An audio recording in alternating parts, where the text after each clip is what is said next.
comenzar el estudio de la Sagrada Escritura. Este es un ramo de introducción a Sagrada Escritura. En términos generales, es básico comprender que la comunicación es de los aspectos más enriquecedores y gozosos de la vida humana, porque a través de la comunicación, lo que hay en el corazón de una persona pasa al corazón del otro. Entonces, la comunicación es algo muy, muy gozoso y muy enriquecedor. Y bueno, hay distintas maneras de comunicación. Está la comunicación auditiva, conversando por algún medio tecnológico, la comunicación visual y también la comunicación escrita, ¿no? Cada forma de comunicación tiene sus ventajas y sus límites. Bueno, la historia humana cambió mucho desde que se inventó la escritura, que como empezó la comunicación escrita, aplicado a todo tipo de aspectos y actividades de la vida humana. Y la escritura se fue desarrollando, lo mismo que el habla, según diversos dialectos, según diversos idiomas. Y entonces hay distintos alfabetos, en fin. Y entonces siempre, a partir de ese momento de la invención de la escritura, el elemento escrito ha sido un medio maravilloso para intercambiar experiencias, informaciones, ideas. Y el escrito tiene, entre todos los medios de comunicación, lo escrito tiene la ventaja que es algo que tiene una gran precisión, porque queda la idea ahí escrita con claridad, las palabras, ¿no? Es inmutable, es algo que permanece, ¿no es cierto? Como dicen los latinistas, scripta manet, y al mismo tiempo dura y permite difundirse. Entonces, siempre la escritura gozó de una gran preferencia como una manera de comunicarse. Y bueno, una vez que se inventó la imprenta en el siglo XV, esto ya dio origen a un boom, ¿no es cierto?, de libros universalmente, y los libros han marcado la vida humana, y ha sido una manera extraordinaria de acceder universalmente. Todas las personas puedan conocer a través del índice de un libro, poder conocer las informaciones, las materias que ahí se tratan, y poder de esa manera llegar a tener un acceso extraordinario a la verdaderamente enciclopédico. Bueno, ciertamente que todo libro es interesante, pero hay un libro distinto y superior a todos los libros, la Biblia. La Biblia es el principal libro del mundo, es el más leído lejos, el más influyente, el más traducido, el más estudiado. Y bueno, la Biblia ha dado vida al hombre, a la Sagrada Escritura, ha fecundado millones de espíritus, ha dado luz a muchos corazones en distintos continentes, en distintas épocas, todas partes. Entonces, lejos, la Biblia es el libro más apreciado, el más leído, el más predicado, el más estudiado. Y eso hace más de 2000 años. Por eso, la Biblia vale la pena conocer dónde está su riqueza, dónde está también ese poder milagroso que tiene la Sagrada Escritura, que es algo realmente milagroso, como fecunda los corazones, como renueva los espíritus, ¿eh? Y por qué es tan fascinante. Bueno, hay algo divino en la Biblia, ¿no es cierto? Esto divino es lo que llamamos la inspiración. A través de la Biblia está Dios comunicándose con nosotros. Dios se está haciendo transparente a nosotros. Es la revelación divina. Entonces la Sagrada Escritura es, por eso, el libro principal de todos los libros, por ser la revelación divina. Y bueno, esta acción de Dios que se comunica con nosotros en la Sagrada Escritura es una revelación no directa, sino indirecta. ¿Qué quiere decir? No es directa porque no es un mensaje que nos haya llegado del cielo al corazón sin pasar por ningún intermediario. Eso sería un medio directo, así como la Biblia, si la Biblia hubiera sido como una especie de meteorito caído del cielo, claro, sería algo que viene de arriba hacia abajo sin pasar por ningún intermediario mundano. Eso sería una vía directa, pero no ha sido esa la manera como se originó la Biblia. La Biblia es revelación de Dios, pero indirecta. O sea, ha habido una acción del Espíritu Santo sobre personas de distintas épocas que son autores inspirados. Entonces, naturalmente Dios es el autor principal, es el autor supremo, pero existe un autor intermedio, que es lo que llamamos el hagiógrafo, el autor humano, que es el instrumento del que Dios se vale para hacernos llegar su inspiración. Entonces es una comunicación divina con el hombre, pero una comunicación indirecta que pasa por otro autor, un autor humano, que es naturalmente subordinado al autor divino, y que va a expresar todo y solo lo que Dios quiere que expresar. Entonces, el misterio de la Biblia tenemos que verlo en muchos aspectos. Tenemos que ver, por una parte, esta historia de la salvación, porque la Biblia lo que narra son acontecimientos de una historia, ¿no? Una historia que es la historia humana, pero hecha con acciones divinas. Y esas acciones divinas que han ocurrido en un pueblo concreto, que es en Israel, y luego en la iglesia, esas acciones divinas son una secuencia maravillosa que forman la historia de la salvación, que es para toda la humanidad, pero que pasa por una humanidad concreta, Israel y la iglesia. Entonces, la historia de la salvación, esa larga historia de acciones divinas en este mundo, es la que se narra, la que se presenta en la Biblia. Entonces, la Biblia es un testigo, una visualización, una transparencia de la historia de la salvación. Y los libros de la Biblia, porque aquí estamos hablando no de un libro, sino de muchos libros, ¿eh? Porque tenemos que pensar que en la Biblia, bueno, hay un conjunto grande, ¿no es cierto?, de libros que forman, son 46 libros del Antiguo Testamento, 27 libros del Nuevo Testamento. Entonces ese conjunto, esos 73 libros que forman la Biblia, ese conjunto amplio, surge gradualmente, porque cada libro viene de un momento de la historia. ¿Y por qué? Porque Dios se reveló al mundo a través de un autor inspirado que vivió en una época determinada. Entonces ocurre que la historia de Israel antiguo, que ha sido el escenario donde ha ocurrido la gestación de la Biblia. La Biblia fue surgiendo en medio de esa historia, en medio también de esa geografía de Israel. Entonces la geografía y la historia de Israel son importantes que conocerla, porque es en esa geografía en que ocurrieron los acontecimientos de la historia de la salvación, y en esa historia están los acontecimientos de la historia de la salvación, y en esa historia surgen los libros que son la revelación de Dios.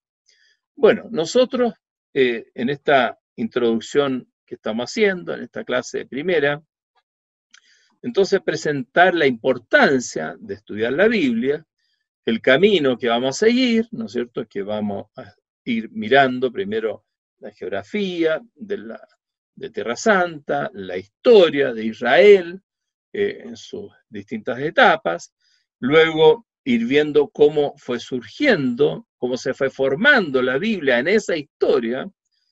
Luego vamos a ir viendo entonces el misterio que tiene la Biblia, que es el tema de la inspiración. Entonces, es una asignatura, el ramo de inspiración, que existen libros inspirados por Dios, que lo que es la inspiración, qué efectos tiene la inspiración en un texto, en fin, todo lo que es la inspiración.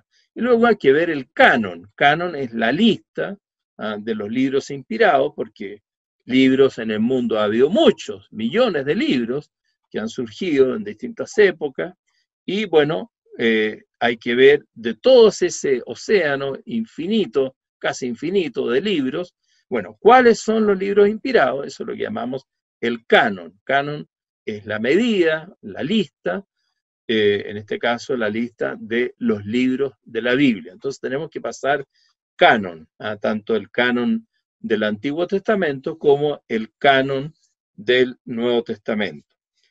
Y tenemos que ver también el texto, porque, claro, no basta saber que existen libros inspirados, que saber cuáles son, sino que tenemos que ver, bueno, si el acceso, esto es lo que se llama la integridad del texto, o sea, el acceso a ese texto inspirado.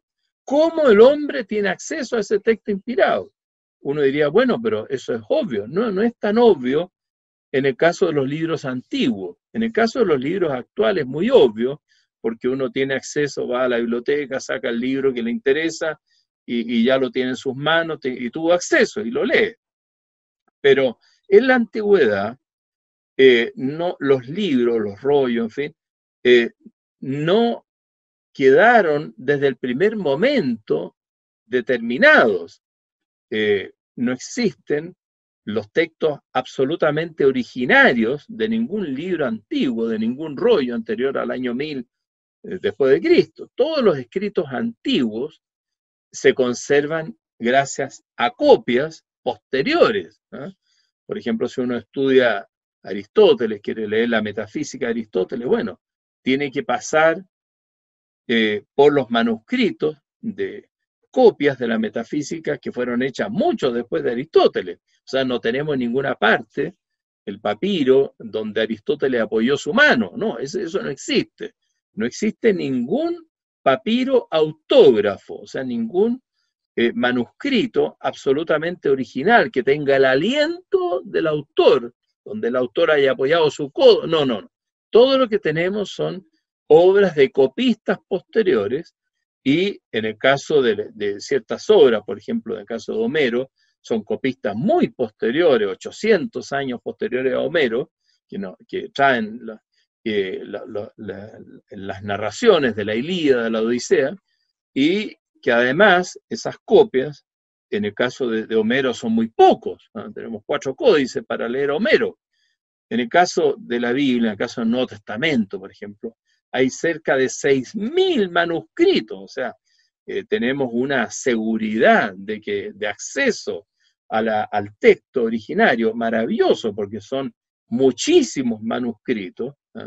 Veíamos 4 en Homero, 6.000 en el Nuevo Testamento, o sea, una diferencia enorme, y al mismo tiempo, esos manuscritos del Nuevo Testamento son muy cercanos al origen del Nuevo Testamento. No es como en el caso de Homero, que había 800 años de distancia entre Homero, el Homero histórico, y los manuscritos de Homero más antiguos que se conservan. En el caso del Nuevo Testamento, tener una seguridad, una cercanía temporal maravillosa de poquitos años, de menos de 50 años. Entonces, hay un acceso al texto original que está garantizado, y tenemos entonces una seguridad textual. Entonces, en esta introducción a la Biblia, es muy importante ver como mirada general que hay que estudiar estos temas, hay que estudiar la historia de Israel, hay que estudiar cómo fue en esa historia surgiendo cada uno de los libros bíblicos, hay que estudiar el tema de la inspiración, la inspiración de la Biblia, hay que estudiar el canon, la lista de los libros inspirados, hay que estudiar el texto, cuáles son el acceso de manuscritos que tenemos para poder llegar al texto. Bueno, ese es el programa de esta primera parte. Luego hay que estudiar el problema muy delicado de la interpretación, ¿ah? La exégesis, la hermenéutica, ¿ah? Porque claro, uno puede tener un texto muy adecuado, muy seguro, pero es necesario saber entenderlo, ¿ah? Si uno va al médico y se toma unos exámenes, y entregan exámenes de sangre, qué sé yo, o un escáner, y viene lleno de números y letras y nomenclatura y términos extraños. Entonces, claro, yo tengo el texto seguro, pero no tengo la interpretación. Necesito a alguien entendido que me pueda dar el sentido, el significado de todos esos signos raros que hay en ese escáner, en ese examen de sangre. Entonces, la adecuada interpretación es un tema muy importante, ¿ah? La filosofía de la interpretación, ¿ah? La hermenéutica y la teología de la interpretación. Entonces, ¿y cuáles son los métodos de exégesis, ¿ah? De interpretación para poder captar y cuáles son las enfermedades que hay que evitar? Porque la interpretación siempre está en peligro, ¿ah? Siempre existen los malos entendidos. Ah, no, es que yo quise decir tal cosa, y no, es que yo le entendí tal otra. Entonces, una mala interpretación. La historia humana es una serie ininterminable de malos entendidos, de malas interpretaciones. Y se pueden saber cuáles son los tipos de malas interpretaciones, las enfermedades de la interpretación y cuál es el camino seguro, razonable, para una recta interpretación. Ese es, en definitiva, lo que queremos hacer. Y luego ya de toda esa parte fundamental, porque la introducción a la Biblia tiene una parte fundamental que incluye todo esto que estamos hablando, ¿no es cierto?, de la historia de Israel, después inspiración, después canon, después texto, después hermenéutica o exégesis. Bueno, toda esa parte es la parte básica, la parte fundamental, es la introducción a la Biblia y los elementos fundamentales. Después ya tendremos que hacer otros ramos, ¿no es cierto?, que son las distintas partes de la Biblia, ¿no? Que son 3 ramos de Antiguo Testamento que tenemos que estudiar. Hay que estudiar el ramo de Pentateuco, o sea, la Torá, hay que estudiar el ramo de profetas, los Neviim, y hay que estudiar el ramo de sapienciales salmos, que son fundamentalmente los Ketuvim, que es la tercera parte de la Biblia hebraica, y también los libros sapienciales griegos. Bueno, entonces tenemos 3 ramos de Antiguo Testamento, ¿no es cierto? Pentateuco, profetas, sapienciales. Y tenemos también 3 ramos de Nuevo Testamento, por una parte sinóptico y hechos, que es la parte más importante porque es la que recoge a Jesucristo, sus hechos, sus palabras, a Jesucristo, que es la plenitud de la revelación. Entonces, el ramo de sinóptico hecho tiene una riqueza superior, especial. Bueno, después el ramo de San Pablo, o Corpus Paulino, que todas las epístolas que sean auténticas, y también las deuteropaulinas, que son de discípulos de San Pablo, pero igual toda esa riqueza es parte de la Biblia y tenemos que leerla, conocerla, estudiarla y entenderla adecuadamente. Entonces, todo el estudio del Corpus Paulino es una asignatura fundamental. Y luego ya viene el ramo de San Juan, que es estudiar los escritos joáneos, estudiar el cuarto evangelio, estudiar las 3 epístolas joáneas, el Apocalipsis, y poder cada uno de ellos entenderlo, ¿no es cierto?, sus contenidos, su origen, sus ideas fundamentales y todos los problemas que están conectados a la comprensión de los escritos joáneos. Eso es la panorámica de lo que vamos a hacer. Entonces, vamos a ir comenzando nuestro recorrido con una primera temática que se refiere a la geografía de Tierra Santa. Esto es importante, la geografía. ¿Por qué? Porque lo que en la Biblia se nos narra son acontecimientos, hechos que han ocurrido en este mundo. No estudiamos mitos, imaginaciones, fantasías, no, son acontecimientos, son hechos históricos que han ocurrido en determinados lugares. Entonces hay que ubicarse, al menos sumariamente, al menos en general, en estos lugares. Entonces estamos hablando específicamente de Israel, Palestina. O sea, estamos hablando de lo que se llama Tierra Santa, los santos lugares. Entre todos los lugares del mundo, este lugar tiene la particularidad de ser el lugar que Dios eligió para manifestarse. Entonces es importante ubicarnos un poquito. Bueno, estamos hablando de una pequeña franja de tierra, es un país pequeño, Israel, que está ubicado en el borde del Mediterráneo, ¿no es cierto?, en el borde oriente, queda al sur de Siria, al norte de Egipto, entonces enmarcado ahí. Por otra parte, en el límite occidental está el mar Mediterráneo, y en el límite oriental, bueno, está el río Jordán, y viene ya Jordania, el país, otro país, Jordania. Entonces, en ese escenario, que es lo que los antiguos llamaban el creciente fértil, o lo que también es parte del creciente fértil, o lo que también se ha llamado, es parte también del Medio Oriente. Ese es el escenario, Tierra Santa.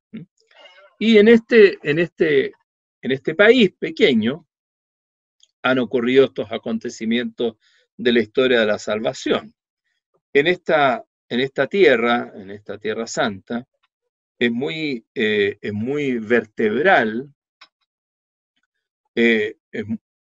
ubicarnos en el río Jordán. El río Jordán, ¿no es cierto? La palabra Jordán, Jordán, del verbo hebreo yarad, bajar.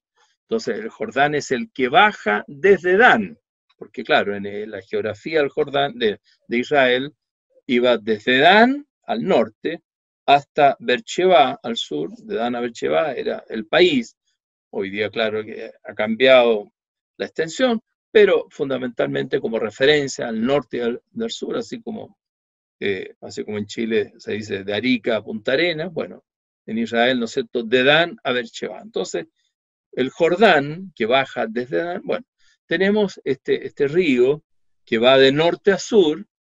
Es un río no tan torrentoso, un río pequeño, que sus aguas vienen desde las faldas del Hermón, ¿no es cierto?, este lugar de nieve, en la única parte de la geografía de Israel donde hay nieve, donde la gente actualmente va a esquiar, en fin, en el Hermón. Y ahí entonces, en la parte muy al norte, cerca de la antigua Cesarea de Filipo, toda esa zona, ahí entonces están las fuentes del Jordán, donde nace el Jordán, el río Jordán.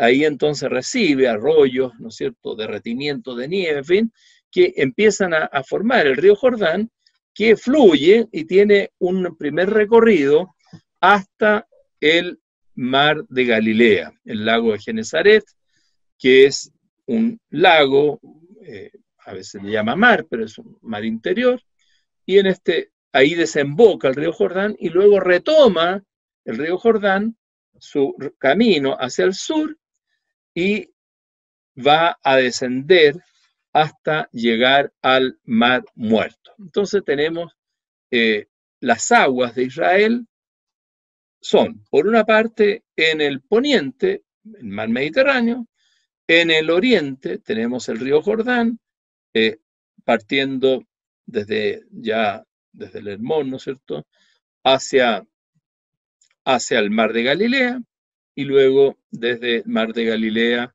hacia el mar Muerto.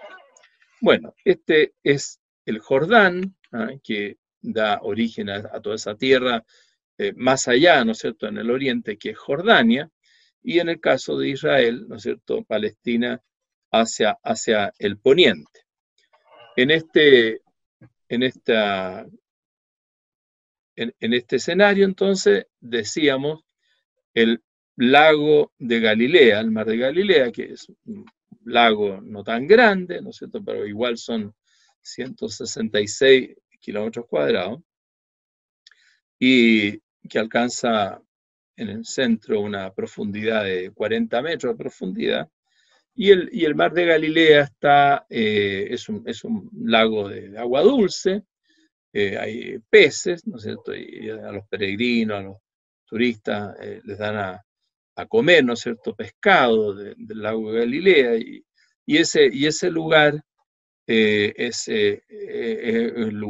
fue un escenario importantísimo para la vida de Jesús, porque ahí alrededor de Galilea están, ¿no es cierto?, lugares importantes, Cafarnaúm, ¿no es cierto?, Tabga, en fin, actualmente Tiberías, en otra parte. Entonces, y en el otro extremo están Gadara, ¿no es cierto?, antiguo Geraseno.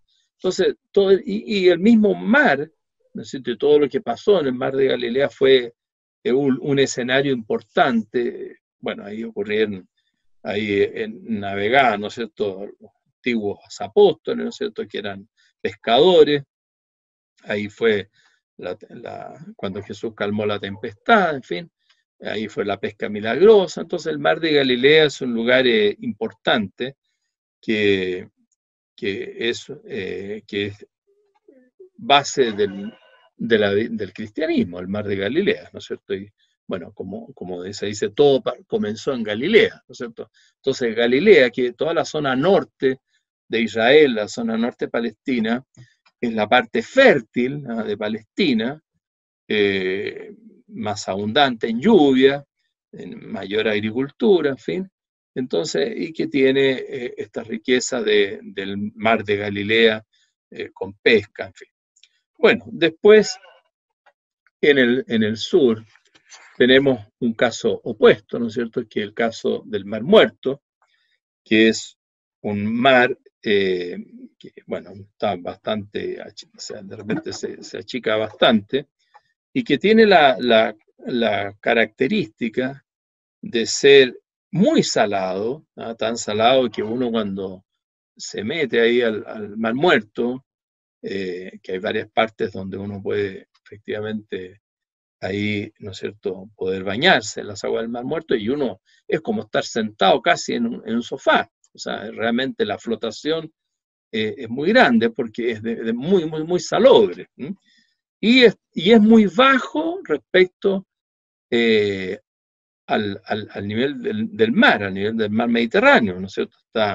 El Mar Muerto está 400 metros debajo del nivel del mar Mediterráneo. Es la superficie más baja del planeta, ¿no es cierto?, lo más profundo dentro de la superficie del planeta. Y bueno, ahí en el Mar Muerto, entonces, hay lugares importantes. Lo más cercano e importante, relativamente cercano, es Jericó, pero el Mar Muerto como tal ha sido escenario importantísimo para la arqueología de los textos sagrados, porque hay varios lugares que están en la costa poniente del Mar Muerto. Son fundamentalmente cuatro lugares así que son bien importantes para el estudio histórico, para la arqueología de Palestina, ¿no es cierto? Está Qumran en la punta norte, después Murabat, después Nahal Heber, y después Masada, la fortaleza Masada. Entonces, esos lugares han sido lugares muy enriquecedores para el hallazgo de manuscritos pergaminos y textos y códices antiquísimos, de los primeros del siglo I y II antes de Cristo y el siglo I y II después de Cristo. Bueno, todo eso en torno al Mar Muerto. El Mar Muerto hay por el lado de Jordania, ahí desemboca, ¿no es cierto?, el río Arnón, y, que es perpendicular al Mar Muerto, y luego un poco más al norte, tenemos otros ríos que desembocan, digamos, directamente hacia el Jordán, que va fluyendo hacia el Mar Muerto. Entonces ahí tenemos el Yarmuk y el Yabok, que van a ser importantes en los relatos del Génesis, ¿no? Sobre todo el Yabok, y son ríos que vienen fluyendo hacia el poniente y desembocan ahí en el Jordán. Esos son los ríos que, en el caso del Mar Muerto, por el lado poniente, por el lado oeste, ahí no hay ríos, sino que los que hay son estos wadis. Los wadis son acantilados secos que en invierno, cuando hay lluvias torrentosas, ahí fluye y ahí corre, ¿no es cierto?, el agua, pero normalmente son secos, ¿eh?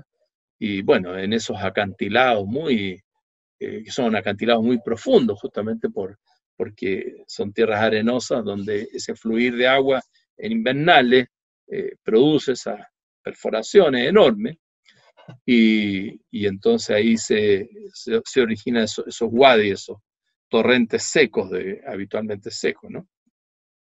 Bueno, todo esto es la parte, ¿no es cierto?, orográfica de aguas en el lado oriente de Tierra Santa. En el centro de Tierra Santa tenemos como una cordillera, ¿no es cierto?, un cordón así de cimas, pero no son cimas tan altas, digamos, ¿no?, porque son los montes de Israel, son normalmente de 1000 metros de altura, entonces son muy inferiores a los que hay en otras cordilleras de otras partes del mundo. Entonces, pero son de todas maneras teológicamente importantísimas, ¿eh? Algunos montes, por ejemplo, en el norte, el monte Tabor, destaca muchísimo, a pesar de tener también como 1000 metros, pero destaca mucho porque está en medio de un valle, de una llanura, la llanura del Edrelón, que es una llanura, un valle, el valle de Yisrael, no Israel, sino Yisrael, que es un valle que, como diagonal, que viene desde la costa, desde otro monte importantísimo, que es el Monte Carmelo, que está al lado de la gran ciudad de Haifa, una ciudad portuaria, industrial de Haifa, y ahí está entonces pegado al Monte Carmelo, que es más que un monte, es como una cordillera del Carmelo que está como metida hacia el mar y que está siempre verde, por eso la palabra Carmelo, ¿no es cierto?, que es como jardín, ¿no? Entonces se puede secar todo Israel, pero el Carmelo siempre está verde. Y ahí, claro, fue un lugar, escenario importante de la vida de algunos profetas trascendentales como Elías. Entonces, desde el Carmelo hacia el interior, descendiendo hacia el sur, en la orilla del Carmelo, fluye un valle, el valle del Esdrelón o valle de Israel, que llega de repente a este monte que destaca mucho en medio del valle, que es el Monte Tabor, que es el lugar donde se transfiguró Jesús, y entonces fue un lugar de revelación importante. Bueno, también ahí en el norte hay otros montes importantes, como el Monte de las Bienaventuranzas, que conmemora ese momento tan especial del Sermón de la Montaña, y bueno, ahí hay iglesias en la cumbre, así como lo mismo también en el Tabor, iglesia, esas como tres iglesias conmemorando esto de hacer 3 tiendas, hagamos 3 tiendas, una para ti, otra para Moisés y otra para Elías, dice el relato de la transfiguración en el Evangelio. Entonces, por eso es que en el Tabor está como esa iglesia triple, en la cumbre del Tabor. Bueno, en el caso del Monte de las Bienaventuranzas, que tiene visión bellísima del lago de Galilea y de todo el verdor a su alrededor. Y entonces ahí Jesús entregó su mensaje en el Sermón de la Montaña. Es el más importante de los discursos de Jesús, el más prolongado que tenemos aquí ahí en el Evangelio de San Mateo, en el capítulo 5 hasta el capítulo 7. Bueno, y todo ese lugar, ese monte, fue el escenario, el Monte de las Bienaventuranzas, el escenario maravilloso. Después de esa zona de Galilea, que fue la zona de la primera mitad de la vida de Jesús, toda la zona norte, Galilea, ¿no es cierto? Ahí en Caná, por ejemplo, fue el primer milagro de Jesús.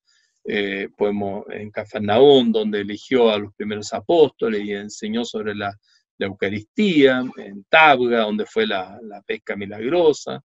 Bueno, Tiberías, en fin, todos los lugares de Galilea, Naín, que es la zona norte de Israel, que es la zona más verde.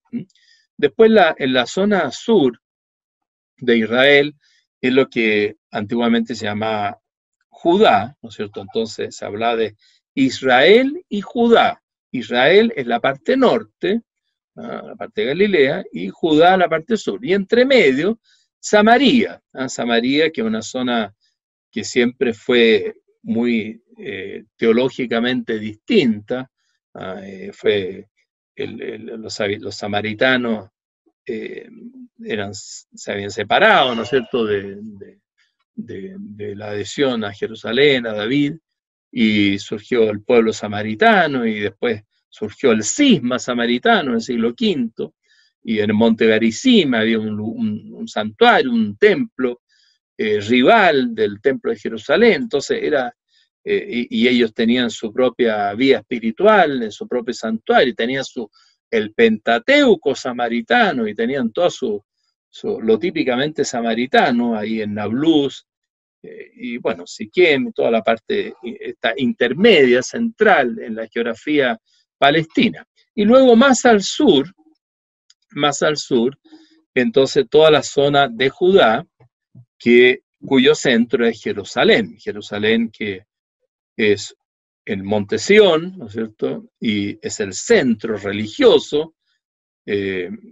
Hay otra ciudad más económicamente más relevante, que es Tel Aviv, ¿no es cierto?, que está en la costa, que acerca, es donde está el aeropuerto Ben Gurión, pero Jerusalén siempre, es la ciudad antigua, el corazón de Israel, y es la capital, ¿no es cierto?, la capital también espiritual, y eso desde el año 1000 a.C., que fue el año en que David conquistó esa colina, que era un enclave jebuseo.